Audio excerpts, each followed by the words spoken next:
राजस्थान चुनाव को लेकर कांग्रेस ने आखिरकार उम्मीदवारों की पहली सूची जारी कर दी है, जिसमें 33 उम्मीदवारों का नाम है। चुनाव एक महीने बाद 25 नवंबर को है। पहली लिस्ट में अशोक गहलोत, सचिन पायलट समेत कई दिग्गजों के नाम शामिल है। इस वीडियो में आपको बताएंगे कांग्रेस की पहली लिस्ट के क्या मायने हैं, पार्टी के अंदर अंतर कलह को लेकर क्या स्थिति है, लिस्ट आने में इतनी देरी क्यों हुई।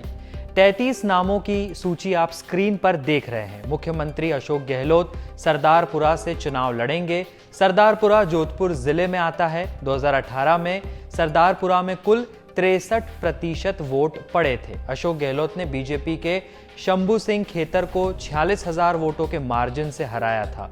गहलोत सरदारपुरा के सरदार माने जाते हैं। 1998 से उनका इस सीट पर कब्जा रहा है। पूर्व उप मुख्यमंत्री सचिन पायलट टोंक से फिर चुनावी मैदान में उतर रहे हैं। 2018 में इस सीट से पायलट ने जीत हासिल की थी। उन्हें 1 लाख से ज्यादा वोट मिले थे, जबकि बीजेपी के यूनुस खान 54,179 वोटों से हार गए थे।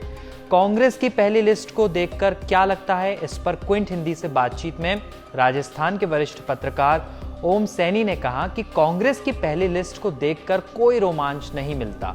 इस सूची में शामिल सारे नाम बड़े हैं, ऐसे नाम जिनके जीतने की संभावना पूरी है। कई नाम ऐसे हैं जो कैबिनेट में शामिल है।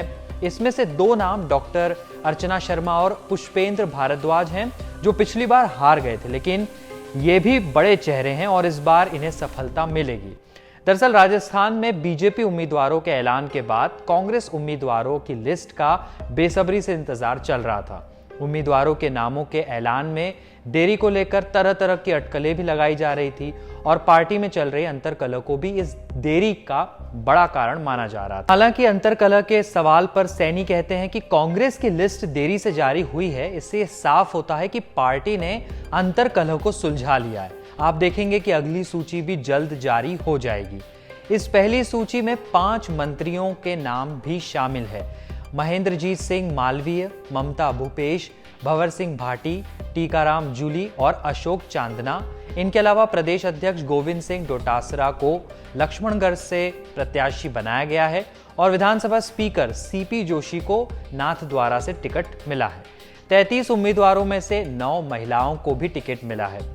सिकराय से ममता भूपेश, ओसिया से दिव्या मदेरना, सादुलपुर से कृष्णा पुनिया, मंडावा से रीटा चौधरी, मालवीय नगर से अर्चना शर्मा, जायल से मंजू मेघवाल, वल्लभनगर से प्रीति शक्तावत, जोधपुर से मनीषा पवार, कुशलगढ़ से रमीला खड़िया।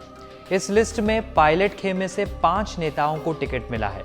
सचिन पायलट के अलावा विराटनगर से इंद्राज सिंह गुर्जर, लाडनू से मुकेश भाकर, परबतसर से रामनिवास गावड़िया और नोहर से अमित चाचन को टिकट मिला है। राजनीतिक जानकारों की माने तो पार्टी ने पहली लिस्ट में बैलेंस बनाने की कोशिश की है।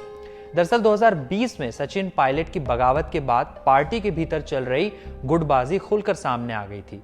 माना जा रहा था कि चुनाव में पार्टी को इसका नुकसान हो सकता है, लेकिन पहली लिस्ट में सचिन पायलट सहित उनके गुट के 5 नेताओं को टिकट दिया गया है। तो क्या यह माना जा सकता है कि गहलोत पायलट में जो विवाद चल रहा था वो खत्म हो गया है? इसके लिए पिछले दिनों दिए गए पायलट का बयान सुनिए। उन्होंने कहा था कि वो पहले भी सीएम गहलोत के साथ काम कर चुके हैं, ऐसे में इस बार भी मिलकर चुनाव लड़ेंगे और पिछली बार आई सीटों से अधिक सीटें कांग्रेस की आएंगी। इस लिस्ट में दोनों के नाम हैं, गहलोत और पायलट। तो अगर कांग्रेस की सरकार बनती है तो इस बार कौन मुख्यमंत्री बनेगा? इस सवाल के जवाब में वरिष्ठ पत्रकार सैनी कहते हैं कि अशोक गहलोत और सचिन पायलट के बीच का विवाद खत्म हो गया है। सीधी बात है, जिसके ज्यादा विधायक होंगे वही सीएम बनेगा। उन्होंने आगे कहा कि राजस्थान में कांग्रेस का मुख्यमंत्री चुनने में आलाकमान की सहमति जरूर होगी, लेकिन इस बार ऐसा लग रहा है कि गहलोत या पायलट, जिसे भी ज्यादा से ज्यादा विधायकों का समर्थन मिलेगा, मुख्यमंत्री वही बनेगा। हालांकि अभी तक सिर्फ 33 सीटों पर ही कांग्रेस उम्मीदवारों का ऐलान हुआ है। 167 सीटों पर प्रत्याशियों का ऐलान अभी बाकी है।